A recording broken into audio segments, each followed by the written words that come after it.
You want to build a mental fortress, but before any stone is laid, before any wall is raised, before any gate is fastened, you must come to terms with a truth that most people spend their entire lives running from.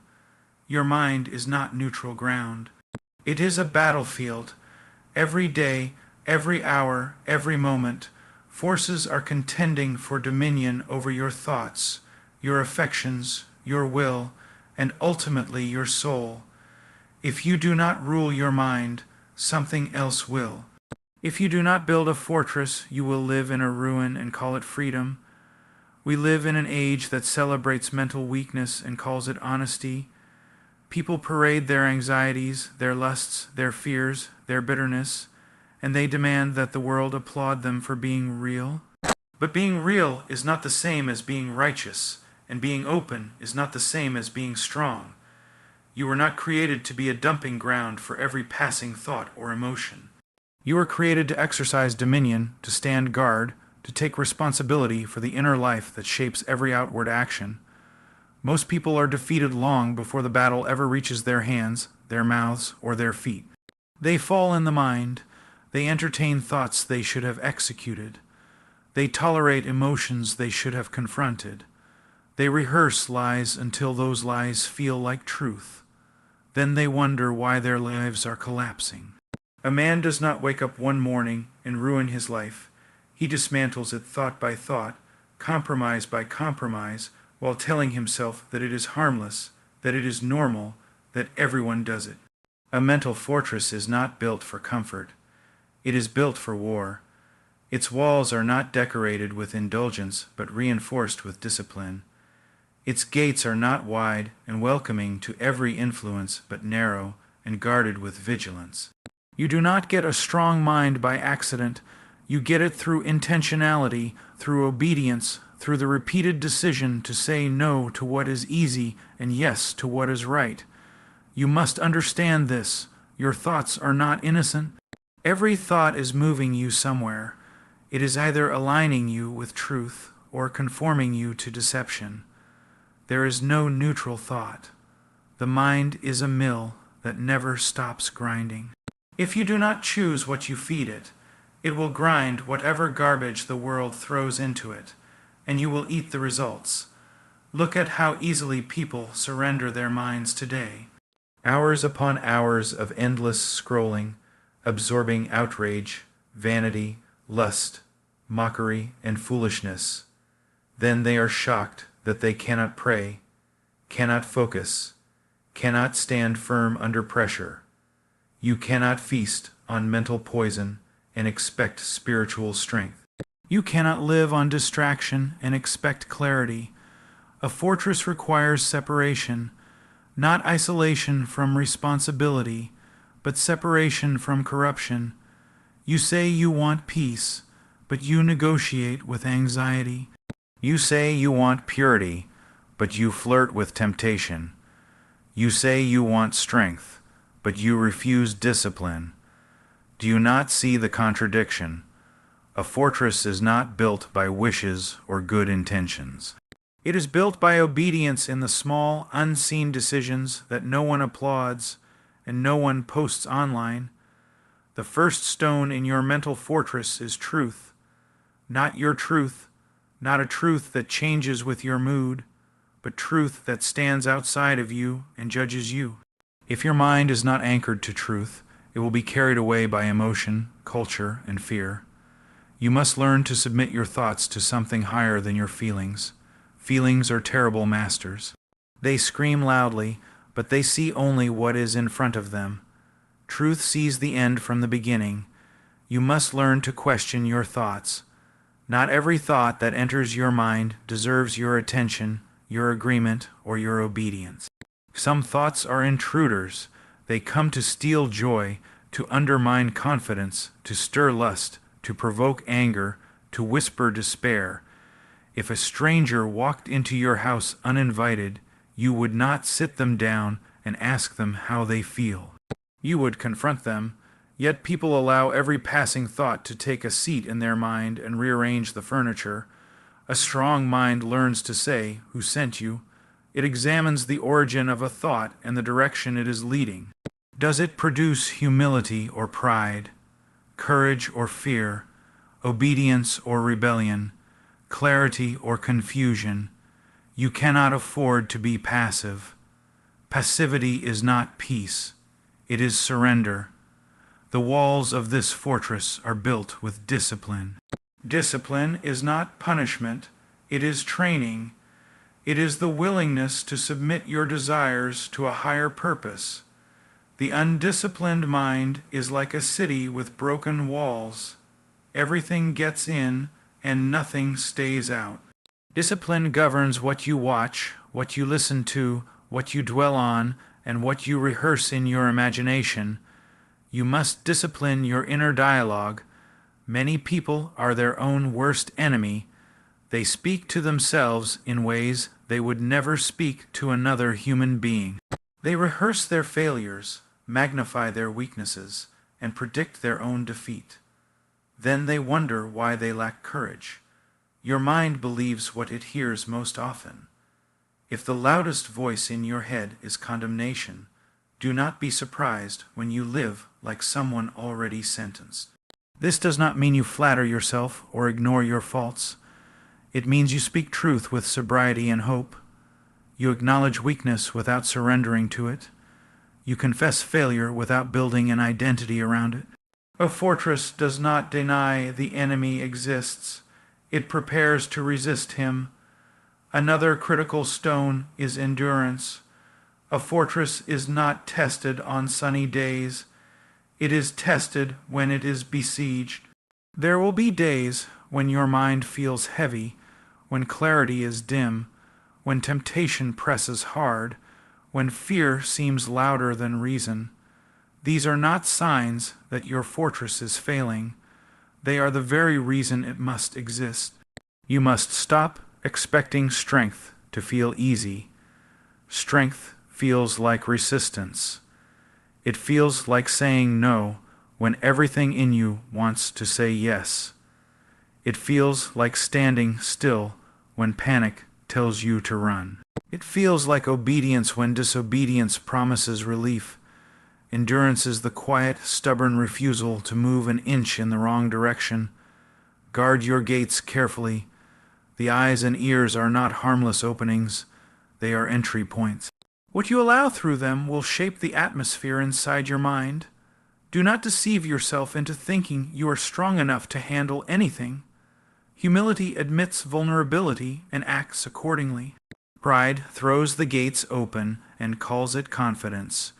Your mental fortress must also have watchtowers, times of reflection, examination, and prayerful silence. If you never step back to survey your inner life, small breaches will become fatal weaknesses. Learn to be still, learn to listen, learn to recognize when something is off long before it becomes catastrophic. Silence is not emptiness. It is often the place where clarity is restored. There is a cost to building this fortress. It will cost you comfort. It will cost you certain relationships. It will cost you habits that you have excused for years. It will cost you the approval of people who benefit from your weakness, but count the cost honestly. What has mental weakness already cost you? What has undisciplined thinking stolen from your joy, your integrity, your purpose? You cannot build a fortress with excuses. Excuses are the language of defeat. This is just how I am. I cannot help it. Everyone struggles with this. These phrases do not describe reality. They reinforce bondage. Responsibility is the beginning of freedom. When you stop excusing your thoughts and start governing them, change becomes possible. A mental fortress is not built in a day, and it is never finished. It requires daily maintenance. Cracks must be repaired. Gates must be reinforced. Watch must be kept even when the enemy seems quiet. Complacency has destroyed more lives than open rebellion. The most dangerous moment is when you think you no longer need to be vigilant. You must also understand that a fortress is not built merely to keep things out, but to protect what is inside. What are you protecting? Your capacity to love what is good, your ability to think clearly, your willingness to obey when it is costly, your joy that does not depend on circumstances. These are treasures worth guarding. Do not confuse a fortified mind with a hardened heart. A strong mind is not cold or cruel. It is steady. It can feel deeply without being ruled by feeling. It can engage suffering without collapsing. It can hear criticism without being destroyed. It can face temptation without panic. It is strong because it is anchored. You will be tempted to quit this work. You will grow tired of constant vigilance. You will envy those who seem carefree and undisciplined.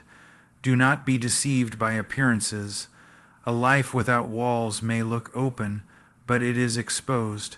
When the storm comes, when loss strikes, when pressure mounts, only what is built with intention will remain standing. You are not created to be ruled by impulse. You are created to exercise dominion over yourself. This is not about pride or self-exaltation. It is about stewardship. Your mind is a gift, and you will give an account for how you used it. Did you sharpen it or dull it? Did you guard it or abandon it? Did you submit it to truth or sacrifice it to comfort? Build slowly if you must, but build faithfully. Lay one stone today, one disciplined choice, one rejected lie, one moment of obedience. Tomorrow, lay another. Over time, what once felt impossible will become natural. Strength grows quietly, almost unnoticed, until the day you realize you are standing where you once would have fallen. Do not wait for motivation. Motivation is a poor foundation. Build on conviction.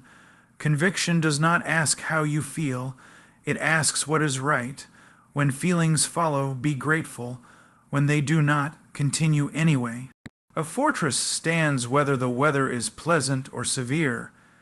If you want a strong life, you must have a strong mind, not loud, not arrogant, not reactive, strong, governed, anchored, watchful, disciplined, willing to suffer rather than surrender truth.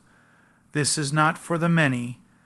It is for the few who are willing to take responsibility for their inner world and refuse to be shaped by chaos. The world does not need more people who are emotionally expressive and mentally fragile. It needs people who can stand, who can think, who can endure, who can say no when everyone else is saying yes, and yes when obedience demands it. Build your mental fortress, stone by stone, decision by decision, day by day, and let it stand as silent testimony that weakness is not inevitable and defeat is not final. Your mind is a battlefield, not neutral ground, and the tragedy is that most people live as though nothing important is happening there. They wake up each day assuming that their thoughts are harmless, spontaneous, and inconsequential, when in reality those thoughts are shaping the trajectory of their lives with relentless precision. Every decision you make, every word you speak, every action you take is born in the mind long before it ever manifests in the visible world. If the mind is neglected, the life will eventually collapse, not suddenly, but gradually, quietly, while the person wonders how things went so wrong. There is no such thing as mental neutrality. You are either governing your thoughts or your thoughts are governing you. You are either leading your inner life with intention, or it is being led by impulses, fears, and external pressures. The idea that one can simply go with the flow and remain mentally healthy is one of the most destructive lies of modern culture. The flow is not moving toward truth, clarity, or strength. It is moving toward distraction, indulgence, and confusion. To drift is not to rest. It is to surrender. Fear is one of the most aggressive invaders of the mind. It rarely announces itself honestly. It disguises itself as caution, realism, or wisdom. It whispers that you should not try, should not speak, should not risk, should not obey what you know is right. Fear thrives in an ungoverned mind because it feeds on imagination without discipline. It takes possibilities and turns them into certainties of disaster. It takes past pain and projects it endlessly into the future. When fear rules the mind, the body may still move, but the will is paralyzed. Emotion, when left unchecked, becomes another tyrant. Emotions are powerful indicators, but they are terrible commanders. They fluctuate without warning, respond to incomplete information, and demand immediate gratification. A mind ruled by emotion becomes unstable, inconsistent, and reactive. One day confident, the next day defeated. One moment resolved, the next moment compromised. When emotion governs thought, truth becomes negotiable, and obedience becomes optional. The person does not ask, "What is right?" but "What do I feel like doing right now?" Culture is perhaps the most subtle and persuasive ruler of the unguarded mind. It does not force itself violently. It normalizes itself gradually. It reshapes values, redefines success, and dulls moral clarity through repetition. What once shocked now entertains, what once offended now feels ordinary. The mind, constantly exposed and rarely disciplined, begins to absorb assumptions without examination. People stop thinking and start echoing. They adopt opinions they have never tested and defend lifestyles they have never questioned.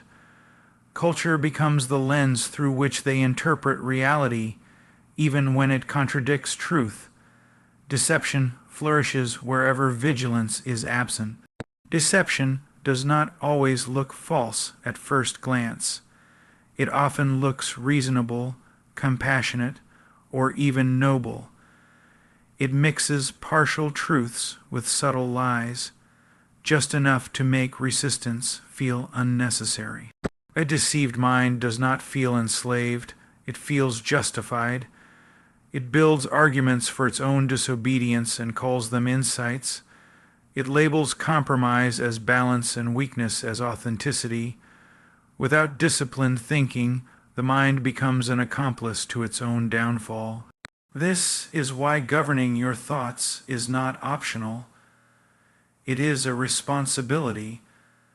To govern means to examine, to judge, to permit or deny entry. It requires you to stop assuming that every thought you have deserves your attention. Some thoughts must be confronted immediately, not entertained, not negotiated with, not analyzed endlessly. You do not reason with an intruder, you remove them. The longer a destructive thought remains unchallenged, the stronger it becomes, and the harder it is to dislodge. Truth must be the foundation of this governance. Not truth as you feel it, not truth as it benefits you, but truth that stands independent of your emotions and preferences. Truth exposes lies even when those lies are comforting. It confronts you when you are wrong, not to destroy you, but to realign you.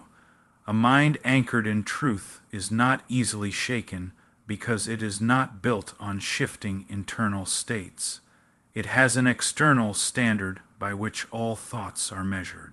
Discipline is the structure that allows truth to remain in control. Discipline trains the mind to delay gratification, to resist impulse, to endure discomfort without panic. It is the practice of choosing what is right repeatedly until it becomes instinctive. An undisciplined mind may know the truth, but lacks the strength to obey it consistently. Discipline bridges the gap between knowledge and action. It teaches the mind that it is not obligated to obey every desire or react to every stimulus. Vigilance is the posture that keeps discipline effective. Without vigilance, even the strongest structure deteriorates. Vigilance means staying alert to subtle shifts, small compromises, and creeping justifications. It means recognizing that the greatest dangers rarely arrive loudly. They slip in quietly, disguised as exceptions, as temporary allowances, as deserved breaks. A vigilant mind notices patterns early and responds decisively before damage spreads. Defeat does not begin with catastrophic failure. It begins with tolerated thoughts, thoughts that are allowed to linger, thoughts that are replayed without challenge, thoughts that slowly erode confidence, integrity, and resolve. A person may appear outwardly functional while inwardly being dismantled piece by piece. By the time the defeat becomes visible, it has already been rehearsed internally countless times. Action is merely the final expression of what the mind has already accepted. No one betrays their values suddenly. They first betray them in thought. They imagine the compromise, they justify it, they normalize it. Eventually, acting on it feels inevitable. The same is true for courage, endurance, and obedience. When the mind is trained to think rightly, action follows naturally, even under pressure. To govern your thoughts requires humility. You must admit that you are vulnerable, that you are capable of self-deception, that you cannot trust every impulse simply because it feels sincere. Pride resists governance because it wants autonomy without accountability. It wants to believe that awareness alone is enough. But awareness without discipline only makes a person more skilled at rationalizing failure. This governance is not about suppressing thought, but refining it. It is not about emotional numbness, but emotional order. It does not eliminate struggle, it prepares you for it. A well-governed mind still feels fear, but it does not submit to it. It still experiences emotion, but it does not bow to it. It still lives in culture, but it does not belong to it. The work is daily and often unseen. No one applauds a person for rejecting a destructive thought. No one notices when you choose restraint over indulgence in your inner life. Yet these unseen victories accumulate. Over time, they produce clarity where there was confusion, stability where there was volatility, and strength where there was fragility. The mind becomes less reactive, less fragile, less easily manipulated. There will be resistance. Old patterns will fight to survive. The mind, accustomed to being unchallenged, will protest when discipline is introduced. It will accuse you of being harsh, extreme, or unrealistic. It will remind you of past failures and suggest that effort is pointless. These protests are not signs that governance is wrong. They are signs that it is necessary. If you do not actively govern your thoughts, something else will. Fear will gladly take the throne. Emotion will seize control without apology. Culture will shape your values without asking permission. Deception will rewrite your standards while convincing you that you are enlightened. None of these rulers have your well-being in mind. They consume, distort, and discard. A governed mind does not guarantee an easy life, but it does make a stable one possible.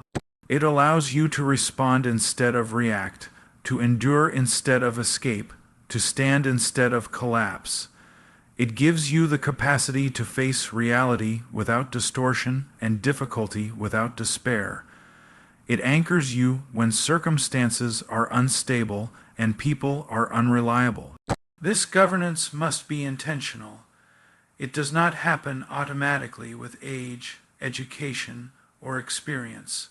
Many grow older without growing wiser because they never disciplined their thinking. Experience without reflection only reinforces existing biases. Time does not heal a chaotic mind, structure does. To govern your thoughts is to accept responsibility for your inner world. It is to stop blaming external circumstances for internal disorder. It is to recognize that while you may not control everything that happens to you, you do have authority over how you interpret, process, and respond to it. That authority, when exercised faithfully, changes everything. The battlefield does not disappear when you acknowledge it. It becomes clearer, lines are drawn, strategies are formed, weaknesses are addressed. A person who recognizes the battle is already stronger than one who denies it. Denial leaves you exposed. Awareness invites preparation. Thought by thought, the mind is shaped. Lie by lie, it is weakened. Truth by truth, it is fortified. Discipline by discipline, it is strengthened. Vigilance by vigilance, it is preserved. Long before anyone sees victory or defeat in your actions, it has already been decided in the quiet, unseen governance of your inner life.